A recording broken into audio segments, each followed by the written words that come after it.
โดยสบายดีสบายดีสบายดีสาวโสดหน้าใหม่ตัวเป็นสาวขึ้นใหม่เนาะทุกคนเนาะวันนี้ก็มาหาน้องเพิ่นเป็นครั้งแรกหรือว่าครั้งทวิตเคยเปิดใจบ่น้องละ บ่เคยครั้งแรกบ่นี่ นี่ โดยมีแต่ว่าก่อนอื่นถ้าเอื้อยก็สิขออนุญาตถามข้อมูลของน้องเนาะตัวใดตอบได้ก็ตอบตัวใดตอบบ่ได้ก็บอกเด้อโดยแนะนำตัวในชื่อว่าแนวใดชื่อตาม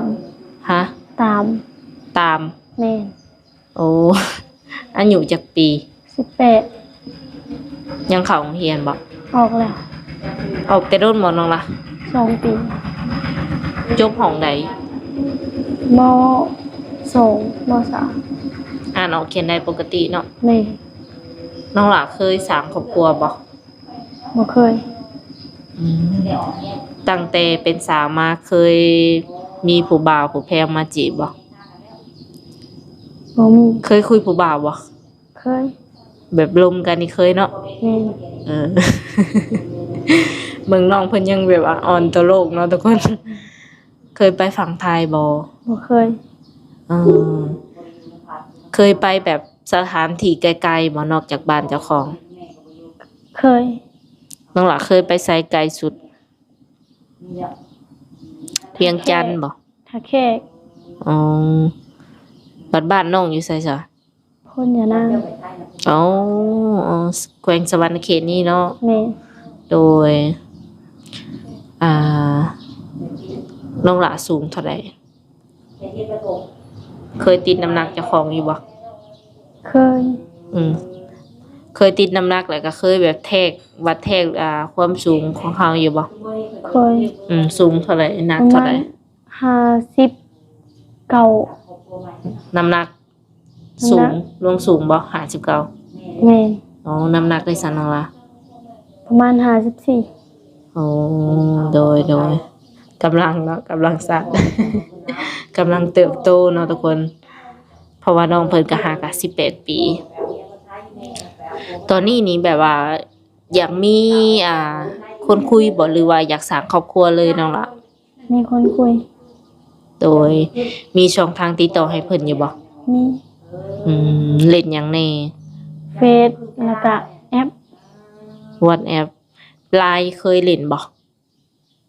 เคยน้องล่ะรู้จัก LINE บ่รู้จักบ่หรือว่าบ่รู้จักบ่เคยเล่นบ่รู้จักเนาะแม่โดยคันให้ตั้งนี่ก็สิตั้งเป็นอยู่บ่น้องล่ะคิดว่าโหลดเอาใน Play Store โหลดเฮามีอยู่แล้วว่าโทรศัพท์นี่พื้นที่ยังว่างบ่น่าจะโหลดได้เนาะคือเฟซนี่ก็ถ้าว่าเพิ่นถ้าผู้บ่าวขอมานี่พร้อมแจกเลยบ่แม่แจกให้ได้เลยแม่เขินกล้องบ่หรือแนวใดโดยขออนุญาตถามเกี่ยวกับเพื่อนซ่านของน้องในจักหน่อยเนาะปัจจุบันนี้น้องหลาอาศัยอยู่กับไผอยู่กับพ่อแม่แต่ว่าเพิ่นไปไทยอยู่ฝั่งไทยบ่ส่งบ่เท่าพ่อกับท่าแม่แยกทางกันพ่อกับแม่พ่อแม่แยกทางแล้วน้องหลาอยู่กับไผสักขึ้นอยู่กับไผพ่อหรือแม่แม่แม่ไปฝั่งไทยแล้วแม่น้องหลาอยู่กับไผสักตอนนี้คนเดียวหรือยังไงคนเดียวโตอยู่เพื่อนคนเดียวเลยแม่แบบว่าเฮากินอยู่อีหยังจังซี่เฮาเฮ็ดแนวใดซะไปหาแล้วก็เพิ่นโอนเงินมาให้ใช้ในแนวอยู่ในกินนี่ต้องได้ไปหาเองแม่และนอกจากเพิ่นฝากมาให้ถ้าว่ามื้อใดมันติดขัดบ่ฝากบ่ทันก็ได้ไปหามากินเองแม่เฮ็ดกินเองก็เป็นบ่ก็เป็นนึ่งข้าวนึ่งน้ำได้บ่ได้เก่งเนาะอยู่เฮือนมันบ่เป็นตาย้านบ่เนาะเฮาอยู่คนเดียวบ่เคยอยู่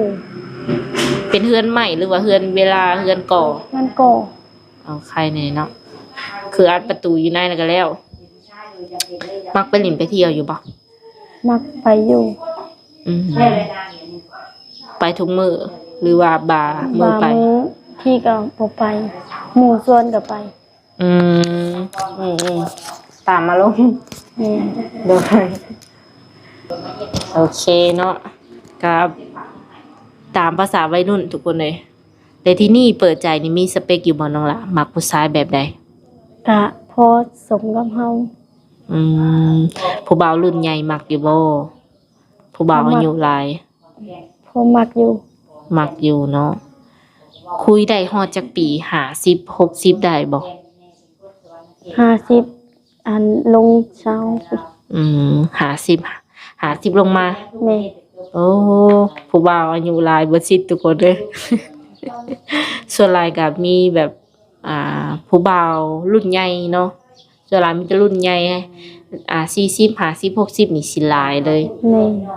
คันว่า20นี่สิหายากเลยจักหน่อย เพราะว่าวัยรุ่นเพิ่นบ่ค่อยมักเบิ่ง YouTube ส่วนหลายนี่เป็นผู้บ่าวรุ่นใหญ่อายุหลาย 50ก็คิดว่าจะคุยได้บ่ แม่ อืมมักผู้บ่าวทางใดเป็นพิเศษ ไทย โอ้ ไทยเพิ่นว่า อันนี้คือพิเศษในใจเนาะ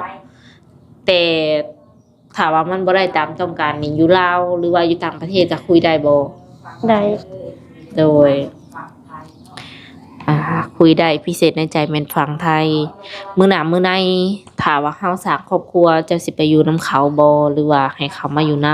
ำ ไปอยู่นํเขา เออถ้ามีคนที่ว่าเพิ่นพร้อมดูแลน้องหลาเนาะน้องหลาพร้อมที่จะสร้างครอบครัวเลยบ่ กะพังเบิ่ง ยังน้อยอยู่บ่ แม่ อืมบางคนเพิ่นก็สิว่าแหน่พูดจริงทำจริงเนาะบางคนเอาก็คือเอา แล้วเพิ่นก็อยากเลี้ยงดูเนาะเลี้ยงดูในระยะที่เฮายังน้อยคันว่ายังไงกูนี่หันนะน้องหลากะว่าสิซื่อสัตย์กับเพิ่นได้อยู่บ่ ได้ มีแต่เพิ่นคนเดียวได้บ่ ได้ อืมเพิ่นอยากมาหานี่ได้บ่ FC ถ้าว่าเพิ่นอยากมาเล่นนำ ได้ อืมลืมถามเนาะเพื่อนชานบ้านช่องนี่มีข้าวมีน้ำกินอยู่บ่ มี ปานกลางหรือว่าทุกข์ยากหรือร่ำรวย ปานกลาง พอได้อยู่ได้กินเนาะ คือแม่เพิ่นก็โทรหาเฮาตลอดเลยบ่ โทรอยู่ พอได้ซัก บ่ปานใด อืมบ่ปานใดเนาะพอเนาะ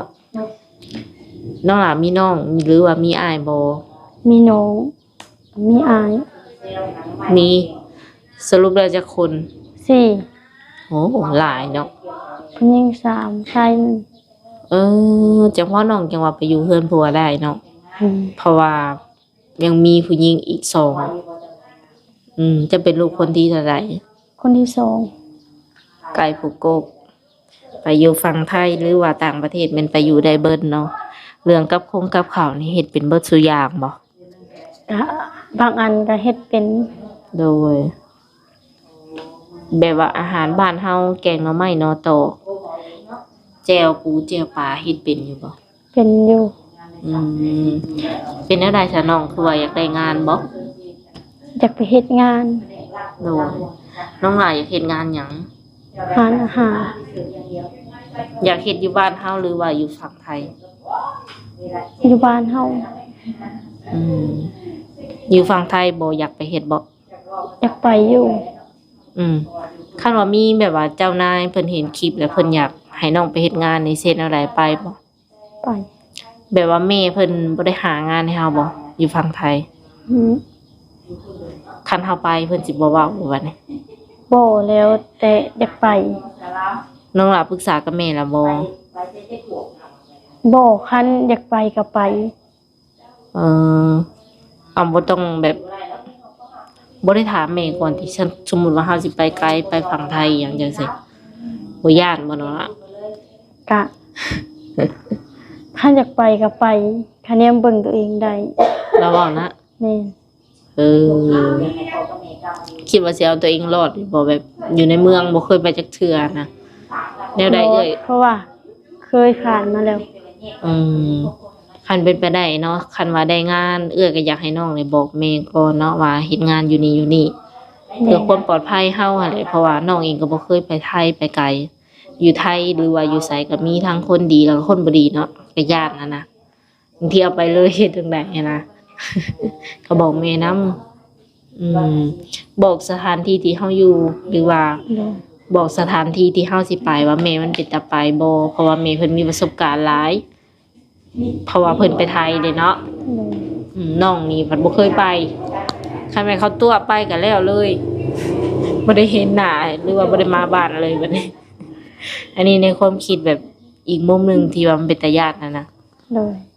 คันพ่อคนดีแล้วก็ดีไป นอกจากงานแบบเสิร์ฟแล้วนี่อยากเฮ็ดงานอีหยัง งาน เพิ่ม บ้าน งานบ้านก็เฮ็ดได้บ่ แม่น เออเลี้ยงแบบน้องอิหยังสิเป็นบ่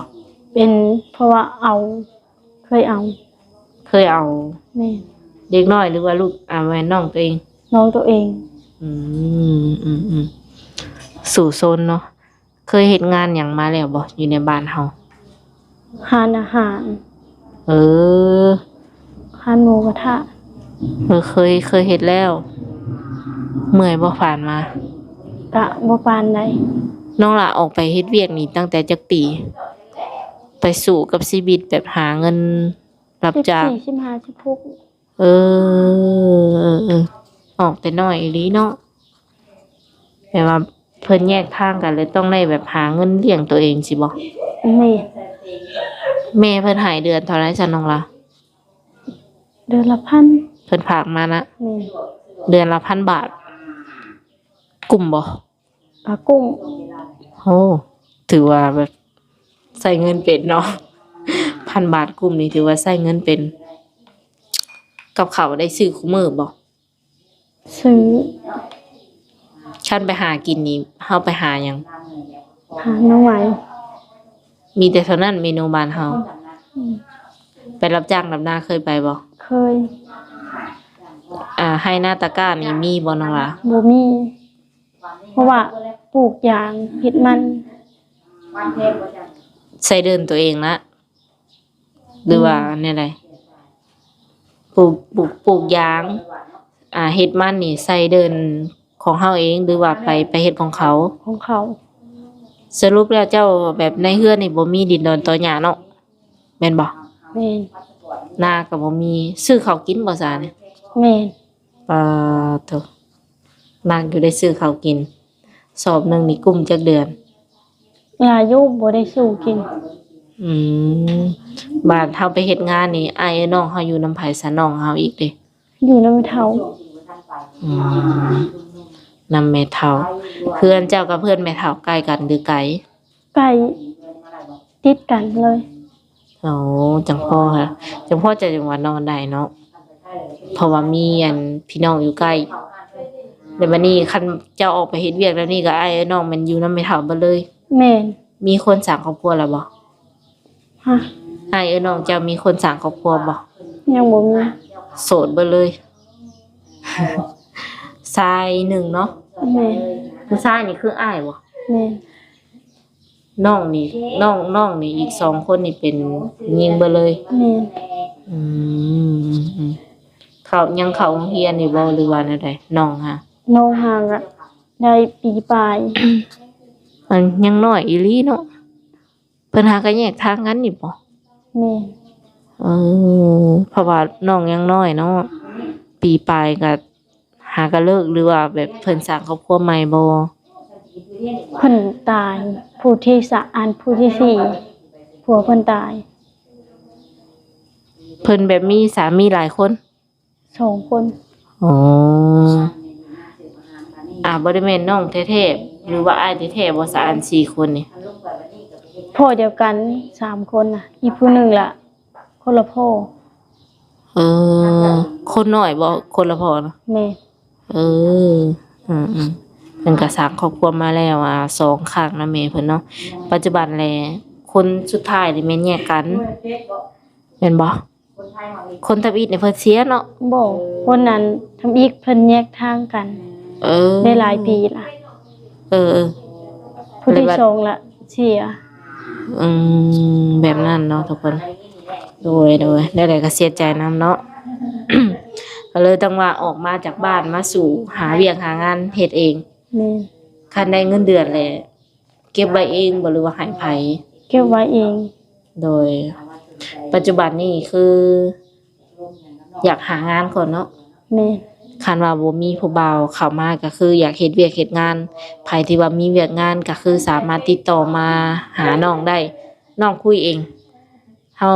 ส่งช่องทางติดต่อให้แล้วก็ติดต่อพัวพันกับน้องเพิ่นเองโลดเนาะ โดย อืมนั่นใดก็เบิ่งคือเอ้ยเว้าหั่นแหละก็มีทางดีบ่ดีสำหรับคลิปนี้ก็ถ้าคนใดอยากคุยกับน้องเพิ่นทักมาเอาช่องทางติดต่อได้สำหรับคลิปนี้จะได้ขอตัวเจ้าไว้ก่อน โดยสบายดี สบายดี